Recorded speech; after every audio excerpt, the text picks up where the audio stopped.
essayer de faire pour vous. Et en même temps, on s'est dit, ce qui est intéressant pour pas que ce soit toujours nos deux voix qui parlent, c'est de faire lire les extraits qui sont vraiment les paroles de Thérèse telles que les a écrites, soit dites par de deux jeunes filles qui mettraient un peu d'animation et de variété, dans ce discours. Et puis que tous les récits du petit berger qui pouvait s'introduire et se mêler à ce récit de Thérèse soit dit par un jeune garçon. Donc c'est une conversation à plusieurs voix qui va suivre. Et là, nous allons rentrer un peu dans le vif du sujet, c'est-à-dire lire très souvent des extraits de ces mémoires avec tous les détails et les événements qu'elle raconte. Alors, le premier extrait que vous allez entendre, c'est l'évocation de son premier voyage que Thérèse effectue au Bourrine. Elle date de 1854 ou 55. Elle avait 8 ou 9 ans. Et sa mère ne connaissait pas les Bourrines. Elle savait qu'elle en avait hérité, mais elle n'y avait jamais été. Et sa mère arrive donc avec elle et ses 3 filles au Bourrine. Notre premier voyage aux Bourrines, qui dut avoir lieu vers 1854 ou 1855, se fit en voiture de poste, c'est-à-dire dans une vieille calèche, à nous, avec des chevaux de poste, loués à ce que l'on appelait la poste de l'État, qui avait des relais organisés de distance en distance. De Montpellier à Rodez, les relais étaient Gignac, Lodève, Saint-Pierre-du-Larzac, le Caillard, la Cavalerie, Millau, Angueiresque, Sévérac-le-Château, Les Sacs, Rodez. La distance était vite franchie en voiture de poste. À midi, on était à Sévérac-le-Château et vers 1h30 à Lessac, à 2h au Bourrine. Je suppose que nous déjeunions en arrivant. Je n'ai le souvenir que des exclamations de ma pauvre mère, qui trouvait tout mal, sale, peu confortable. Ne savait comment nous organiser dans ces vieux murs tout délabrés. Moi, ils me plurent de suite. Je me crus très loin, dans un pays étrange, fait à mes idées, et ce qui me plaisait aux autres me déplaisait beaucoup.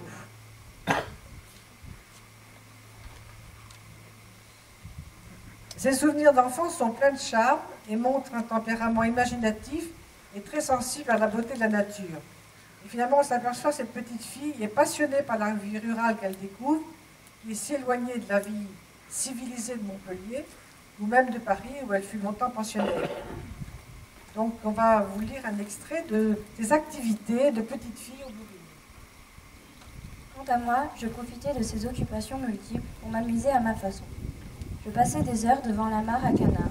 Alors, vis-à-vis, la source sous le château, de l'autre côté de la route. Je regardais sans me lasser les ébats des canards dans l'eau, le troupeau d'oies, dans la prairie qui porte leur nom. Le soir, armée d'une gaule, j'aidais la petite dindonnière, Victorine, à les rentrer. Puis avec elle, je disais le chapelet. Je l'aimais beaucoup, Victorine, si douce et si pieuse. Je l'aime encore aujourd'hui, après tant d'années écoulées. Elle était la fille du berger chef du grand troupeau, que l'on nommait alors le majoral, et qui était un personnage parmi les autres valets. Je vois d'ici son père, avec son grand chapeau de feutre noir, à large bord orné de grosses coques de ruban noir. Son frère de même. Cela leur donnait grand air. Les Cantalès portaient la même coiffure lorsqu'ils descendaient de la montagne, avec leur grand troupeau de vaches. Le chef Cantalès nous amena une fois sa fille en fichu, croisant sur la poitrine, laissant voir une grande croix d'or, avec son chapeau coquettement garni de velours.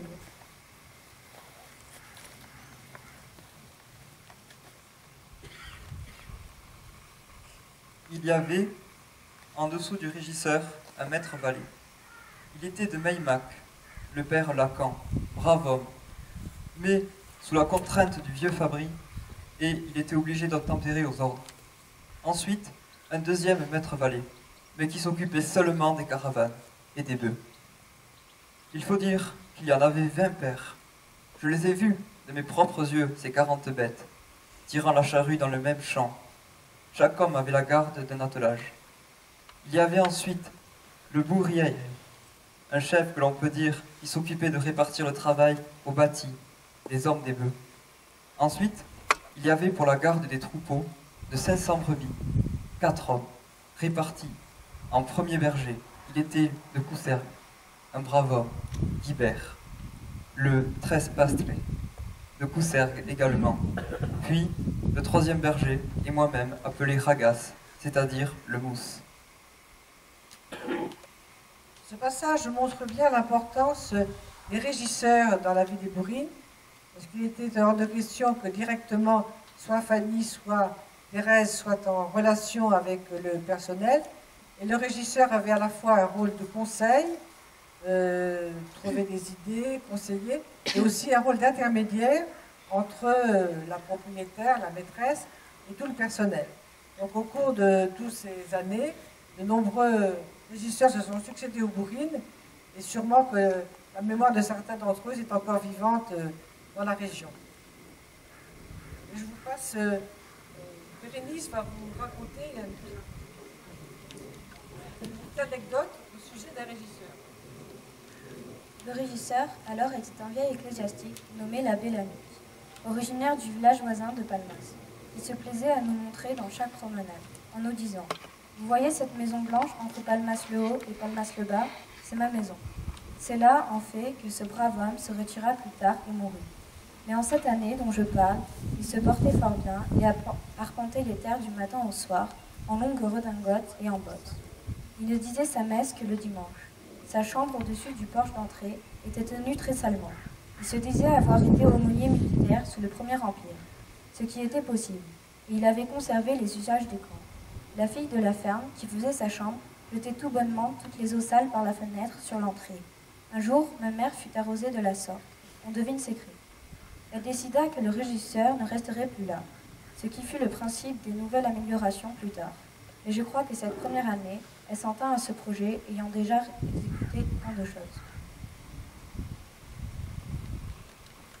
En 1856, aux grandes vacances suivantes, Thérèse évoque le repas du soir dans la grande cuisine qui, je crois, reste inchangée. Mon grand plaisir le soir, au souper des valets, était d'aller leur porter leur écuelle pleine de soupe ou de lait. Combien j'aimais cette immense cuisine de la ferme. Son pavé antique du temps des moines avait des inscriptions qui m'intriguaient, ses poutres noircies, immenses cheminées où se brûlaient des arbres entiers, et où rayonnait surtout, l'hiver, une chaleur bienfaisante. Les deux grandes marmites étaient là, bouillantes, et j'étais fière de m'en approcher, l'écuelle à la main pour faire répandre sur le pain taillé dedans, à l'avance par chacun des hommes, une grande cuillerée de ce bouillon au lard et au chou. Je rapportais avec grand soin l'écuelle, acquis de droit, évitant de laisser répandre la moindre goutte, et je tâchais de servir le plus que je pouvais, passant des uns aux autres. Mais je n'allais pas vite, et les filles de service en faisaient bien plus que moi. Après la soupe, j'aimais apporter le lait qui termina ce frugal souper, et qui se prenait dans la même écuelle que la soupe. La grande cuisine, peu éclairée par de petites lampes antiques triangulaires en cuivre, où trempaient 3 mèches dans l'huile, avait un aspect fantastique, et mon esprit lui prêtait des proportions qu'elle n'avait pas en réalité. Les belles écuelles blanches à fleurs rouges que j'admirais beaucoup, ou simplement en terre brunâtre, remises en place, le maître valet frappait 3 coups. Chacun se levait, prenait une pause respectueuse, et la prière du soir commençait. Ma mère ne manquait jamais d'y assister. Je ne l'ai vue jamais s'en dispenser, et elle exigeait que nous y fusions toujours. D'ailleurs, je crois que j'y tenais autant qu'elle, ayant le goût inné de la pitié et des maisons réglées. C'est pourquoi j'aimais beaucoup aussi le son de la cloche pour le lever du matin des travailleurs, le souper, la prière du soir et le couvre-feu. Tout ce qui rappelait ou imitait le couvent m'était cher, par instinct, puisque de près je n'avais jamais vu de couvent encore. Je savais seulement que les bourrines étaient un ancien monastère, et cela me les faisait aimer passionnément. Aimer la vieille et sombre chapelle, aimer le clocher et sa cloche, tout cet ensemble de solitude sauvage et austère qui faisait peur à beaucoup. Après cette évocation, qui vient de Thérèse, il nous a semblé important d'écouter ce que dit le petit berger presque à la même époque. La vie aux bourrines se passait réglée comme une horloge. Le matin, c'était la cloche qui sonnait le réveil, et toute la ferme se réveillait, chacun à ses occupations. La cuisine était toute primitive. Pour ce repas, il était question d'une écuelle de soupe et un morceau de lard gras. Tant pis aux estomacs délicats. Moi, je n'étais pas difficile et je le mangeais. Bien des fois, on avait quelques petites réserves en gardant de temps en temps un reste de fromage ou un bout de pain. J'en avais souvent dans mes poches. Il faut dire que l'on arrivait à se débrouiller, et souvent c'était des œufs pendus par quelques poules volages dans le grange, et cela nous faisait un supplément appréciable. Le repas était si vite expédié, et c'était au maître valet, au bout de la table, en fermant son grand couteau, qui donnait le signal de départ. Ensuite, tout le monde repartait à son travail. Très vite, comme ma soeur vous l'a dit quand elle vous a parlé de Fanny, très vite Fanny se dit qu'il fallait transformer des choses au bourrines. Non seulement s'occuper des terres, mais aussi transformer le cadre même du château, on pourrait dire du château ferme. Donc elle entreprend de très grands travaux de rénovation et Thérèse les évoque. Elle sut tout renouveler dans cet immense domaine partiellement abandonné. Elle fit succéder l'ordre à l'incurie et la prospérité à l'état d'abandon. Ah, si elle avait su ne pas gâcher tant d'immenses qualités par des regrets et des plaintes stériles. Peu de femmes auraient pu l'égaler. La cour d'entrée, fermée par un vieux portail, n'avait aucune vue. Un grand hangar plein de foin pour les chevaux qui étaient dans la grande écurie de la façade. Allée du pavillon, du milieu plein de foin également à la tour de garde. La capuserie, menuiserie et le foin occupaient l'autre côté du pavillon, et on cuisait le pain dans la tour mère, lingerie actuelle. La mère eut l'idée de suite de donner de l'air et de la vue en transportant le hangar sur l'air. Elle fit agrandir, on y ajouta un endroit convenable pour serrer les outils, et ce hangar arrondi ira ainsi les plus grands services. Avant de continuer, je voudrais bien que vous compreniez que c'est la grande charretterie que l'on voit, qui est une des merveilles des Bourrines, qui était donc sur la terrasse en face de l'entrée, et que la grand-mère Fanny a eu l'idée de transporter sur l'air où elle est aujourd'hui. Donc c'est un travail monumental et en même temps une idée merveilleuse parce que tout d'un coup, la cour s'ouvrait sur la campagne et les Bourrines n'étaient pas enfermées. La capuserie et le four furent transportés au fond d'une cour fort grande abandonnée, jusqu'à là, qui devint la basse-cour, où l'on construisit aussi une remise avec des chambres dessus, poulailler pour les volailles, etc. Une belle terrasse. Ce dont elle parle, c'est ce lieu même.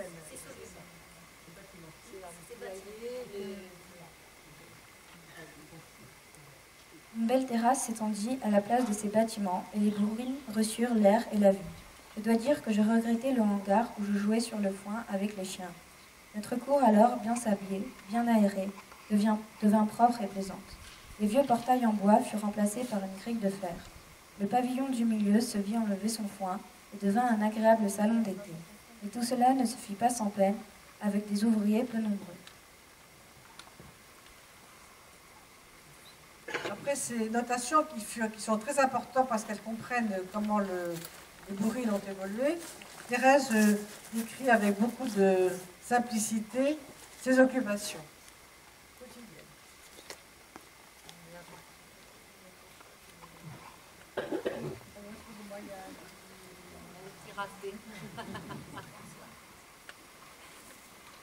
Nous vivions à cette époque de pas grand-chose, quelques vieux habits et, comme chaussures, des sabots, des pattes chaussettes. Pour ne pas avoir froid, on mettait de la paille dedans. Nous avions à la bergerie une cambuse, genre de petite maison avec une cheminée. Et le soir, tous les 4 ou 5, on faisait un grand feu. Et l'automne, on faisait griller des châtaignes ou cuire des pommes de terre dans la cendre, et puis, ceux qui avaient quelques sous pouvaient acheter du vin. Moi, petit berger, je n'en avais pas, et je buvais de l'eau, et j'étais heureux. Lorsque j'allais voir ma mère, quelquefois, je ramenais une petite gâterie, soit un petit pot de confiture, ou bien quelques-unes de ces bonnes rissoles qu'elle fabriquait si bien. Alors on a vraiment l'impression qu'il y a deux mondes qui se côtoient sans vraiment se mêler.